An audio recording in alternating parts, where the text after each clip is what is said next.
Sir ఇప్పుడు Indra Sawhney judgement మీద మనం సవాల్ చేసే అవకాశం లేదా సార్? ఒకప్పుడు భారతదేశ జనాభా 80 కోట్లు ఉన్నప్పుడు ఇచ్చిన జడ్జిమెంట్ అది ఇప్పుడు 140 కోట్ల పెరిగింది.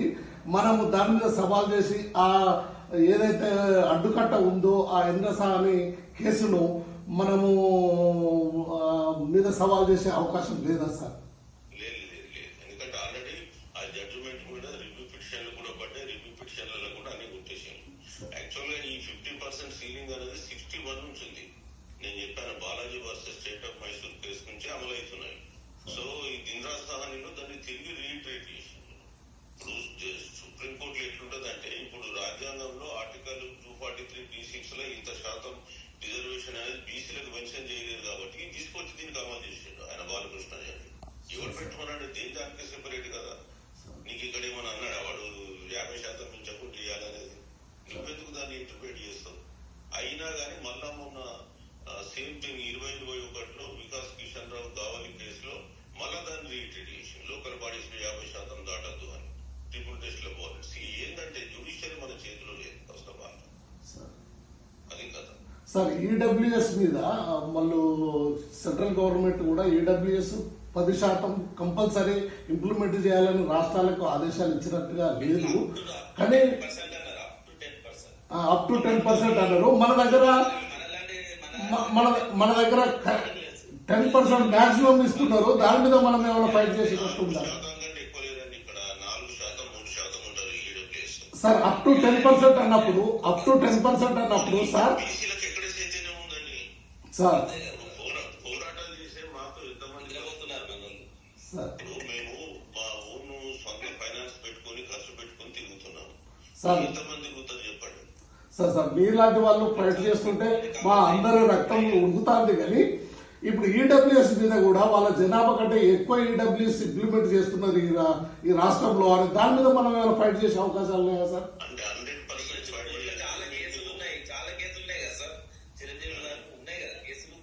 సుప్రీంకోర్టు మీద మళ్ళీ అది కూడా బీజేపీ వాళ్ళు వేరే వాళ్ళతో రివ్యూ చేయించారు. అది కూడా సుప్రీంకోర్టులో కరెక్టే 10% రిజర్వేషన్ అని చెప్పి ఆర్డర్ తెచ్చుకున్నారు. అయిపోయింది అది. సో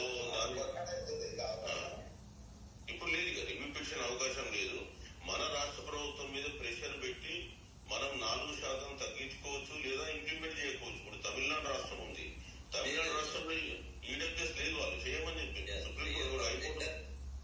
హైకోర్టు వాళ్ళు హైకోర్టులో కూడా పిటిషన్ చేసిండు ఆయన గవర్నమెంట్. ఇదే స్టాలిన్ చేసిండు. వచ్చానే లేదు. సీనియర్ జర్నలిస్ట్ సార్ మీరు ఈ మధ్యలో ఒక స్టేట్మెంట్ మీరు చూసిన సార్, ఈ 42% బీసీ రిజర్వేషన్ ఒక ఫైట్ ఒక విధంగా జరుగుతుంటే మీరు కాంగ్రెస్ పార్టీ క్షమాపణ చెప్పి ఎలక్షన్లు పోవాలని ఒక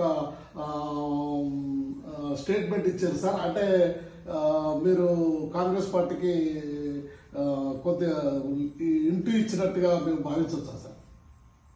కాదు, 42% రిజర్వేషన్లు ఎట్లా అమలు చేస్తావో ఆ అమలు కోసం కార్యాచరణ ప్రకటించి ముందుగా నువ్వు ఇప్పుడు కోర్టులో నిలవదని తెలిసి కూడా నువ్వు మోసం చేస్తున్నందుకు క్షమాపణ చెప్పి నువ్వు ఈ ఎన్నికలు నడుస్తాయి, ఎన్నికల్లో గెలిచిన అభ్యర్థులకు గ్యారంటీ ఉంటుంది పదవులు అని చెప్పి మాట చెప్పి బొమ్మని చెప్తున్నా.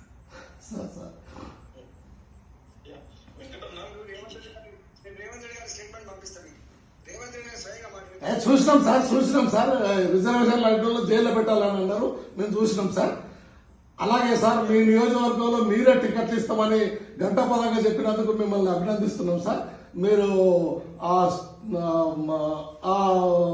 డిక్టేటర్షిప్ మీరు మెయింటైన్ చేయాలి సార్, మేము కోరుకునేది. డిక్టేటర్షిప్ కాదు, అది డెమోక్రసీ. ఎక్కడో హైదరాబాద్ లో కూర్చున్నాడు, నా జమ్మగుంట్లో ఎవరు కార్పొరేట్ ఉంటామో నిర్ణయిస్తే డిక్టేటర్షిప్ అవుతుంది సార్.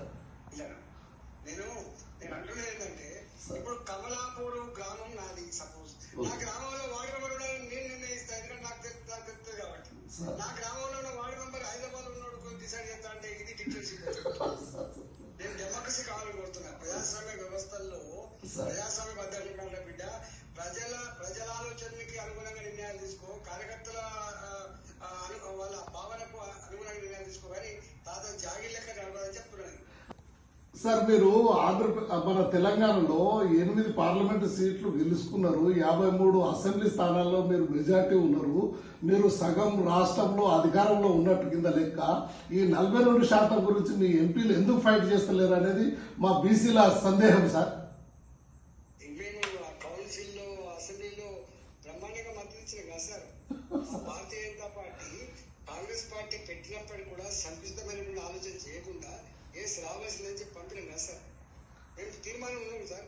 9th షెడ్యూల్లో పెట్టేయడానికి మీరు ఎందుకు సార్ ఒక మాట, భారతీయ జనతా పార్టీ మా మా బాస్ ఎవరైతే మోడీ గారే ఇక్కడికి వచ్చి ఎన్పిస్తానికి వచ్చి, అయ్యా తెలంగాణ రాష్ట్రంలో ఒక్కనాడు కూడా ఒక ఎస్సీ ఎస్టీ బీసీ ముఖ్యమంత్రి కాలేదు, మీరు మాకు అధికారం ఇవ్వండి, ఒక ఓబీసీని ముఖ్యమంత్రి చేస్తారని చెప్పి ప్రకటించిపోయింది సార్.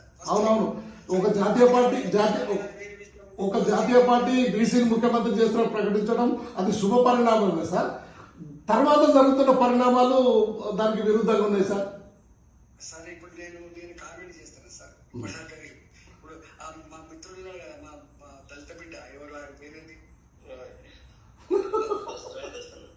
అంటే ఇక్కడ అందరం ఎవరు చాలా మీ అందరూ మిమ్మల్ని అడ్మైర్ చేస్తుండే మనం రాజేంద్ర 1 సెకండ్. ఇప్పుడు తొగర్ల చిరంజీవులు అని ఇంటలెక్చువల్ మన ఐఏఎస్ ఆఫీసర్ రిటైర్డ్ ఉన్నారు. ఆయన ఒక సిద్ధాంతకర్తగా తెలంగాణ ఉద్యమానికి జయశంకర్ సార్ ఏ విధంగా ఉన్నాడో ఇప్పుడు బీసీ ఉద్యమానికి ఆయన ఆ విధంగా పనిచేస్తున్నాడు. ఆయనను కలుపుకొని మీరు ఈ 9th షెడ్యూల్లో పెట్టి మీ క్రెడిట్ మీరు దక్కించుకుంటే బాగుంటుంది కదా సార్. ఇప్పుడు సోనియా గాంధీ తెలంగాణ ఇచ్చినట్టుగా మీకే క్రెడిట్ దక్కుతుంది కదా సార్. ఆ ప్రయత్నం మీరు బీసీ ఎంపీలుగా ఉండి ఎందుకు చేస్తలేరు అనేది మా ఆవేదన సార్. అమెరికాలో ఎప్పుడు అనుకుంటున్నావు అయిపోతుంది, కౌంట్ అవుతుంది, ఇంకో 10 రోజులు ఉంటా తెలంగాణ అన్నారు.